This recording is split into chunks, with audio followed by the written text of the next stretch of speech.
In any journey we embark on, it is so important to know when to zoom out and to be able to look at the plan as a whole, and when to zoom in and look at the individual steps we need to take along the way. This week has been all about identifying the roadmap, looking at the vision of what success looks like, looking at all the individual puzzle pieces that are underway, getting feedback, and figuring out what the very next step is going to be.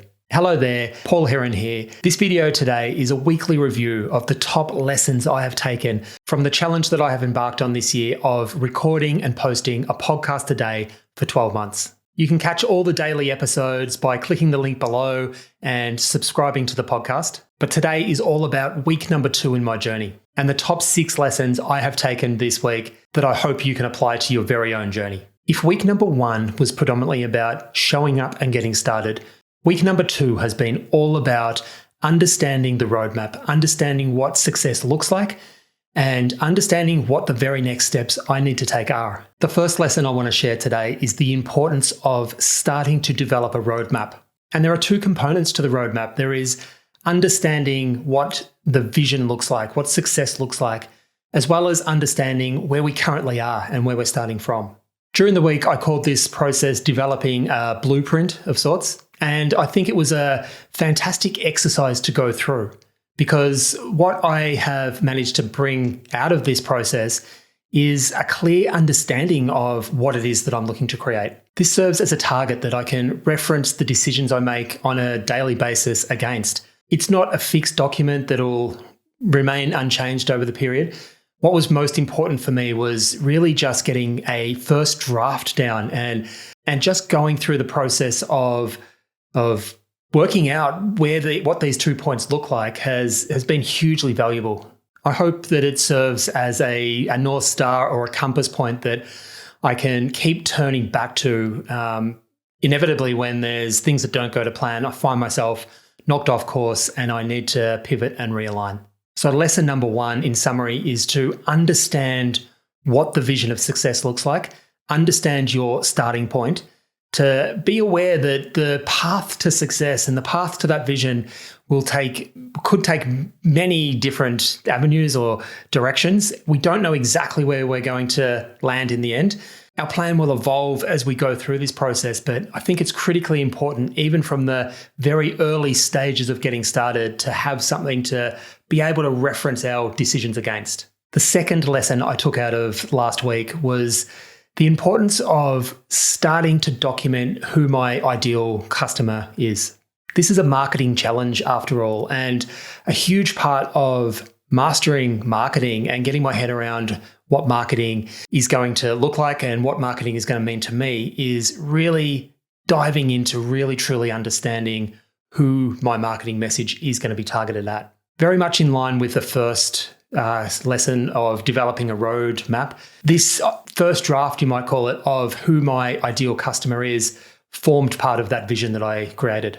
And likewise, I look at this very much as being a work in progress. Over the last 5 years, I have approached this question many times and I have started to narrow down. But one thing's for sure, I think in the context of this exercise for me over the next 12 months, I think one thing has become clear, and that is that I am going to have to get much more specific on who my ideal customer is.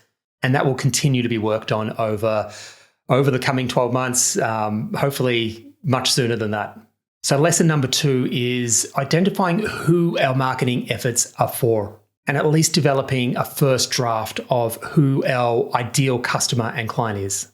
The third valuable lesson that I want to share this week is to identify all the puzzle pieces that I currently have in motion, that I've already started some work on, that I've already got to a point of taking action on.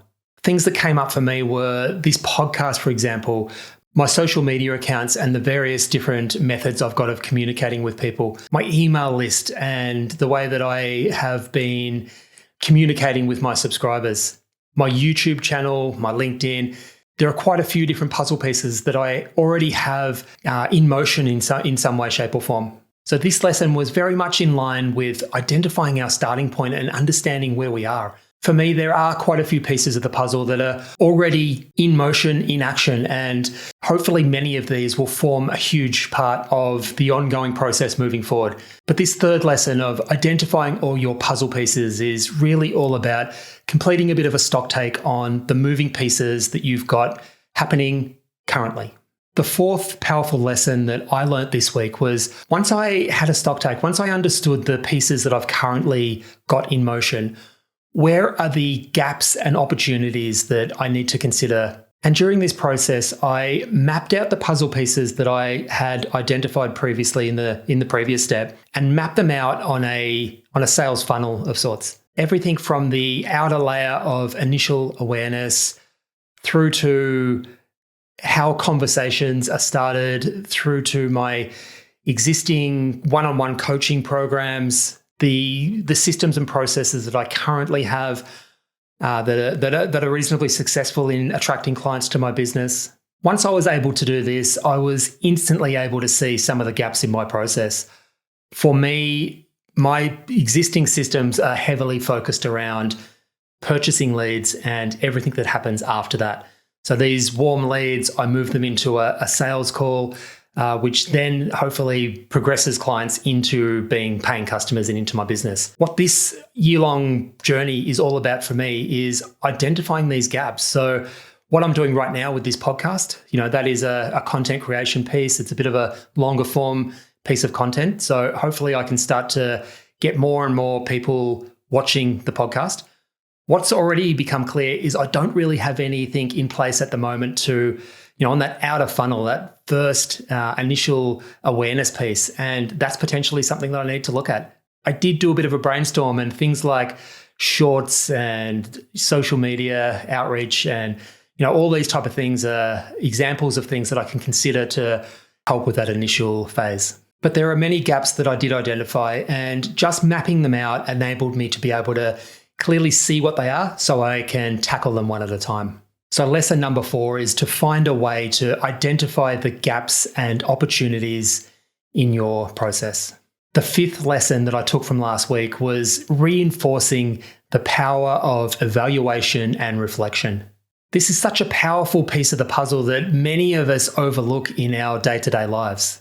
During the week, I identified that most of the efforts that I have, most of those puzzle pieces that I have that are currently in motion, I pretty much jumped straight into the action phase, straight into implementation. And mapping that back to this marketing framework, it became clear during the week that my very next phase of that cycle is the evaluation piece. And that understanding really hit home because up to this point, I had started an email list, started this podcast. I hadn't really put any evaluation processes or plans in place at all. And this is such a crucial element because what this allows us to do is it allows us to be able to tease out the opportunities, tease out the lessons, tease out the things that worked well, the things that didn't go to plan. And it's actually what gives us everything we need to bring the cycle back, full circle, back to the start, back to research, development. And it enables us to be able to decide what that next step is going to be and build forward momentum with our processes. I also identified that right now there are many gaps. There are many gaps in how I will even evaluate what the criteria will be to evaluate success in all the different elements. If we zoom out, there's a global evaluation that we want to do for this whole journey, I guess. But zooming in, every single one of the processes that we're going to be talking about and looking at really needs to have its own individual evaluation criteria in place. And this is going to be key to testing ideas and enabling us to grow and build momentum and keep learning and making forward progress. So lesson number 5 for me this week was the power of evaluation and reinforcing its importance and starting that process of thinking about how it can be applied to this journey. The last lesson I want to share today is by kink in the hose metaphor. All the previous lessons I've spoken about have the potential to bring overwhelm and not knowing where to start. Just making this commitment to this podcast and showing up, creating and posting every single day, combined with the activities of my coaching business, working leads, getting onto sales calls, doing my coaching calls, there's not a lot of time left. And if I look at the gaps and opportunities, there's potentially that many that I just wouldn't know where to start. So the metaphor I used during the week was to imagine a garden hose. Imagine zooming out at your entire process and imagining that process as a garden hose. If you're anything like me, every time I unwind the hose, plug it in, I turn it on, every time I get to the other end, there's nothing flowing out the other end. I need to come back to identify where the kink in the hose is. And once I've identified the kink, I can then zoom in and focus on rectifying the problem. I can fix the problem. I can check again, has that made a difference to the flow of water traveling through the hose? Hopefully it has, and I can go my way. It's this attitude that I want to bring to this entire process. There's minimal time available in some ways, and I want to make sure that I use that time wisely and don't waste too much time on things that aren't going to move the needle forward. And I really like this metaphor. I want to be able to regularly take the time to zoom out, know that my goal in the end is to have a regular flow of conversations being started through this process. And I want to be able to look at all the different processes that form this overall strategy and hopefully be able to make informed decisions on the specific elements that I want to be able to zoom in on and focus on. And if I can make a small amount of progress every single day in the direction that I want to head, I'm sure that flow is going to increase over time and the results will look after themselves. It's just a matter of continuously developing this continuous improvement mindset. So the sixth and final lesson that I took from last week was to really reinforce this continuous improvement mindset and try as best as we can to make sure we're focusing on tasks and activities that are going to be moving the needle forward. Well, there we go, guys. They're my top 6 lessons that I took from the last week of the From Zero to Marketing Hero podcast.